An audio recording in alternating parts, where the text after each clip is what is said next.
এটি নতুনকৈ বনাইছে এই নামঘৰটো চাওক আপোনালোকে। চ' ইয়াত সকলো আহি ইয়াত সুন্দৰকৈ নাম পৰিৱেশন হয়। কৃষ্ণ জন্মাষ্টমীৰ দিনাখন আমাৰ নাট ভাওনা হ'ব, নাটখন মঞ্চস্থ হ'ব। সেইখন নাটৰ নাম হ'ল বাৰুদৰ ধোৱা। নাটক ইয়াত হেৰি হয়, মঞ্চস্থ হয়। এখন মঞ্চস্থতে হয় মঞ্চস্থ। আপোনাৰ জন্মাষ্টমীত খেলা ধূলা হ'ব, আপোনালোকে নিশ্চয় আহিব, আহি খেলা ধূলা খেলিব পাৰিব না কি নিবন্ধা? হয়। নমস্কাৰ সমূহ অসমবাসী এনডেকা ইউটিউব চেনেলত স্বাগতম জনালো। চ' এইকাৰণে আপোনালোকৰ থিয়েটাৰৰ ভিডিঅ' বনাইছিলোঁ, কিন্তু আজিৰ পৰা আপোনালোকক দেখাম যিহেতু বেলেগ বেলেগ মানে আপোনাৰ ভিডিঅ'।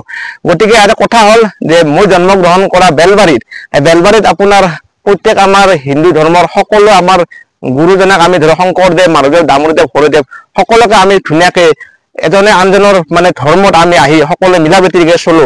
এইখন আমাৰ বেলবাৰীতে বৃহত্তৰ বেলবাৰী।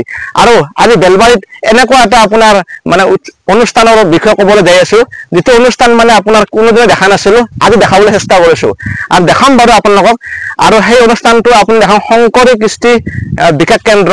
চ' বেলবাৰীত আপোনাৰ স্থায়ী মানুহ লগ লাগি ইয়াত মানে উৎপন্ন কৰিছে, উৎপন্ন মানে কি আৱিৰ্ভাৱ কৰিছে। আৰু সেই তাতে যে আপোনাক দেখাই আছো, সকলোৱে জনাই আছো। আৰু আপোনাৰ বেলবাৰী যি শংকৰী কৃষ্টি সৌজন্যত আপোনাৰ এখন স্থানীয়ভাৱে নাট পৰিৱেশন মানে প্ৰতি বছৰৰ দৰে এইবাৰো মানে কৰিব। আৰু জন্মাষ্টমীত আপোনালোকে দেখিবলৈ পাব। আপোনালোকে নাটকত যি এতিয়া ৰিহাৰ্চেল চলি আছে আৰু যেতিয়া সম্পূৰ্ণ পূৰণ হ'ব তেতিয়া আপোনালোকে জন্মাষ্টমীৰ দিনা ৰাতি দেখিবলৈ পাব আৰু সকলোখিনি দেখা পাব। আৰু এইবাৰ নাটক যি আছে আপোনালোকে চাবলৈ পাব। বাকী ফ্ৰেণ্ডছ, ভিডিঅ'টো একেলগে আৰম্ভ কৰোঁ। প্লিজ কিন্তু ছাবস্ক্ৰাইব, শ্বেয়াৰ, লাইক, কমেণ্ট আৰু কাষত থকা বেল আইকন টিপন কৰক। বলক ভিডিঅ'টো একেলগে আৰম্ভ কৰোঁ। আৰু ফ্ৰেণ্ডছ, মই অকলে অহা নাই, আজি মোৰ লগত আহিছে আমাৰ বেলবাৰীৰে খুবেই জনপ্ৰিয় নাগাৰা নামৰ পাঠক শ্ৰী নিপম ডেকা। এই অঞ্চলত খুবেই জনপ্ৰিয় আৰু বহুতো নাম পৰিৱেশন কৰিছে। আৰু নিপম ডেকাৰ নাম হয়তো আপোনালোকে যদি দেখা নাই, নিশ্চয় আপোনালোকে কণ্টেক্ট কৰিব আৰু নিশ্চয় নিপম ডেকা বিচাৰিব আৰু য'তে নহ'লে পৰিৱেশন কৰিব। আৰু নিপম দা অলপমান ৰাইজক জনাই দিয়ক, সমূহ অসমবাসী ৰাইজক। কৃষ্ণ কৃষ্ণ কৃষ্ণ, জয় গুৰু শংকৰ। পোনপ্ৰথমতে মই সমূহ অসমবাসী ৰাইজলৈ মোৰ ভক্তিভৰা সেৱা নিবেদন কৰিছোঁ। নাগাৰা নাম হৈছে অসমৰ এতিয়া বৰ্তমান সময়ত এটা ধৰ্মীয় সাংস্কৃতিক অনুষ্ঠান, যাৰ জৰিয়তে আমি বিভিন্ন নামৰ বিভিন্ন শাস্ত্ৰীয় কাহিনীবিলাক আমি জানিব পাৰোঁ, নজনা কথাবিলাক জানিব পাৰোঁ। আৰু আমাৰ পাঠক পাঠিকাসকলেও সেয়ে প্ৰয়াস কৰি আহিছে। আমিও সেই আৰ্হিতে নাগাৰা নাম পৰিৱেশন কৰি আছোঁ। গতিকে সমূহ ধৰ্মপ্ৰাণ ৰাইজে আমাক আদৰি ল'ব বুলি আমি আহ্বান জনাইছোঁ। আৰু এইখিনি যে কথা জনাই দিওঁ, যিহেতু তেওঁ নাম মানে সুন্দৰ পৰিৱেশন কৰে, লগতে নাম লেখেও বোলে। আৰু যি লেখা সেই বস্তুটো আপোনালোকক জনাই দিওঁ, কি কি লিখিলা তুমি? হয় হয়, মই নাম পৰিৱেশন কৰাৰ লগতে কিছুমান বিভিন্ন ধৰ্মীয় শাস্ত্ৰৰ পৰা, যেনে মহাভাৰত, ৰামায়ণ, পুৰাণ ইত্যাদিৰ পৰা বিভিন্ন কাহিনী সুন্দৰভাৱে মই লেখাৰ চেষ্টা কৰি আছোঁ, লিখিও আছোঁ আৰু মই সেইখিনিয়ে মই গাই আছোঁ। এটা কথা জনাই দিওঁ, চ' এইখিনিতো আপোনালোকে জানিলে, কিন্তু আমাৰ এই অঞ্চলত মানে সকলোৱে এই মৰম কৰি মানে এটা কিছু কিছু পদ দিয়ে, আৰু সেই পদটো জনাই দিওঁ আপোনাৰ দেউৰ ওপৰত মানে দিয়ে। বাকী কি ক'বা আমাৰ অঞ্চলৰ ৰাইজক? কৃষ্ণ, আচলতে আমাৰ এই বৃহত্তৰ পঞ্চগ্ৰাম অঞ্চলত এখন গোপীনাথ দেৱৰ থান আছে। সেই থানখনত মই সৰুৰে পৰা যিখিনি আমাৰ নামঘৰৰ আমাৰ কৰ্ম থাকে, শৰাই সজোৱা ইত্যাদিকে ধৰি সেইখিনি কৰ্ম মই সৰুৰ পৰাই কৰি থকাৰ কাৰণে মোক এটি উপাধি দিয়া হৈছে, সমূহ ৰাইজে দিছে। এতিয়া মোক দেউ বুলিয়ে মাতে বহুতে। মোৰ আচল নামটো হৈছে, মোৰ নাম শ্ৰী নিপম ডেকা, কিন্তু মোক এটি উপনামেৰে জনাজাত, দেউ বুলিয়ে মাতে। কৃষ্ণ, ধন্যবাদ। ত' ইমান সুন্দৰকৈ জনাই দিয়াৰ কাৰণে। চ' আপোনালোকে সকলোখিনি জানিলে, আজি ইউটিউবাৰ আৰু পাঠক লগ লাগি আপোনাৰ মানে আমাৰ বেলবাৰী যি মানে অঞ্চলটো দেখাবলৈ চেষ্টা কৰিম। বাকী আপোনাৰ এইখিনি কথা জনাৰ এটা কাৰণ, এইবোৰ আমাৰ এই অঞ্চলত সকলোৱে চিনি পায় আৰু মোকো বৰ্তমান লাহে লাহে আপোনালোকে মৰম দিয়ে, তেতিয়া অলপভাৱে চিনি পাব। আৰু বাকী বলাতে এইটো নতুনকৈ বনাইছে এই নামঘৰটো চাওক আপোনালোকে। চ' ইয়াত সকলো আহি ইয়াত সুন্দৰকৈ নাম পৰিৱেশন হয়। আৰু যেতিয়া জন্মাষ্টমীত আপোনালোকে দেখিবলৈ পাব এটা সুন্দৰ পৰিৱেশ আপোনাৰ। চ' এয়ে দিয়ক, ইয়াত অলপ আগতে মানে আয়তীয়ক নাম প্ৰসংগ কৰি গ'ল। আৰু বিশেষকৈ আমাৰ অঞ্চলৰ সকলোৱে মানে ভিডিঅ'টো বনাব কৰি আছিল। বিশেষকৈ সন্দীপ দা ক'ব লাগিব, সন্দীপ দাই মোক বহুত ৰিকুৱেষ্ট কৰিছে। ৰিকুৱেষ্ট একচেপ্ট কৰি আহি গৈছোঁ আৰু আপোনালোকে ফোন কৰিলে নিশ্চয় যাই ভিডিঅ' বনাম। আৰু এতিয়া দেখিছে এজন খুৰাই ক'ব ইয়াৰ মেইন কথাখিনি। আমাৰ মাজত আছে না খুৰা, তো আপুনি জনাই দিয়ক, একবাৰ আহি দিয়ক।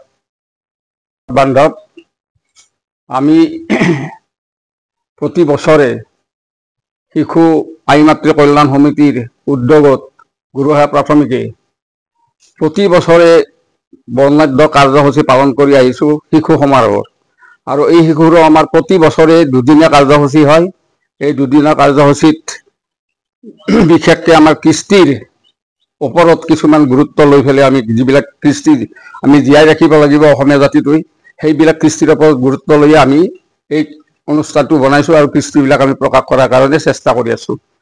আৰু কৃষ্ণ জন্মাষ্টমীৰ দিনাখন আমাৰ নাট ভাওনা হ'ব, নাটখন মঞ্চস্থ হ'ব। সেইখন নাটৰ নাম হ'ল বাৰুদৰ ধোৱা। এখন অতি সুন্দৰ নাটক আৰু এই নাটকখন লিখিছে চম্পক শৰ্মানীয়ে। এই নাটকখন ৰচিত কৰিছিল তাৰমানে চম্পক শৰ্মা দেৱে, আৰু সেই নাটকখন আমাৰ ইয়াতে এতিয়া মঞ্চস্থ হ'ব। গতিকে এই মঞ্চস্থ কৰিব আমাৰ কুলজ্যোতি ঠাকুৰীয়া বাপে লিড লৈছে আৰু তেখেতে গোটেইখিনি যোগান ধৰিছে, গোটেই ষ্টাফটোকো কণ্ট্ৰল কৰি ৰাখিছে। গতিকে এইখিনি বস্তু তেওঁ পৰিচালিত কৰিব। গতিকে আমি প্ৰতিজন আমাৰ কৰ্মকৰ্তাক আহ্বান জনাইছোঁ আৰু গোটেই ৰাইজক, সমূহ ৰাইজক আমি আহ্বান জনাইছোঁ যাতে আমাৰ নাটকখন মঞ্চস্থ কৰাত আটাইয়ে সহায় কৰে। আৰু এই ভিডিঅ'টো এইকাৰণে বনালো যে তেতিয়া আপোনাৰ জন্মাষ্টমীটো উৎসৱটো হ'বই, কিন্তু আগতীয়াকৈ জনাই দিলো যাতে আপোনালোকে আহিব পাৰে। আৰু জনাই দিওঁ যে আপোনাৰ তাৰিখটো আপোনাৰ যিহেতু জন্মাষ্টমীৰ দিনা হ'ব, জন্মাষ্টমী ইংৰাজী হ'ব বোধহয় 14 তাৰিখ আৰু 15 তাৰিখ। আৰু এতিয়া আপোনালোকৰ পূৰ্ণ গতিত চলি আছে নাটকৰ নাটকৰ ৰিহাৰ্চেলটো নাটকৰ ৰিহাৰ্চেল কৰি থাকক। আৰু আপোনালোকে যিহেতু ইচ্ছুক থাকক আৰু নাটকখন চাবলৈ। গতিকে যেতিয়া আপোনাৰ মেইন তাৰিখ জন্মাষ্টমীৰ দিনা যোনদিনা হ'ব, সিদিনা আপোনালোকে আহি ইয়াত চাবলৈ পাব। আৰু আপোনালোকৰ যদি বিচাৰে নিশ্চয় ক'ব, নিশ্চয় ইয়াৰ পৰা পঠাই দিম আমি। একে গাঁৱৰ একে কথা। আৰু ইফালে এইখনে দিয়ক, ইয়াতে মঞ্চ এইখনে শংকৰী ডিষ্ট্ৰিক্ট বিকাশ কেন্দ্ৰটো বেলবাৰীতে আমাৰ হৈছে সুন্দৰকে ভাল লাগিছে। এনেকে উৎসৱ সদায় আমাৰ দিয়া থাকিব লাগে। বাকী আমাৰ কুলদীপ দা আছে। এই নাটটো আমাৰ বেলবাৰীতো বৰ্তমান চলি আছে। চ' এই নাটকখন বহুত আগৰ পৰা কৰি আছে আপোনালোকে ন? বহুত আগৰ পৰা বেলেগ বেলেগ নাটক কৰা হৈ আছে ইয়াতে, প্ৰতি বছৰে কৰা হয়। আমাৰ স্থানীয় শিল্পীৰ দ্বাৰা প্ৰতি বছৰে বেলেগ বেলেগ নাটক ইয়াত হেৰি হয়, মঞ্চস্থ হয়।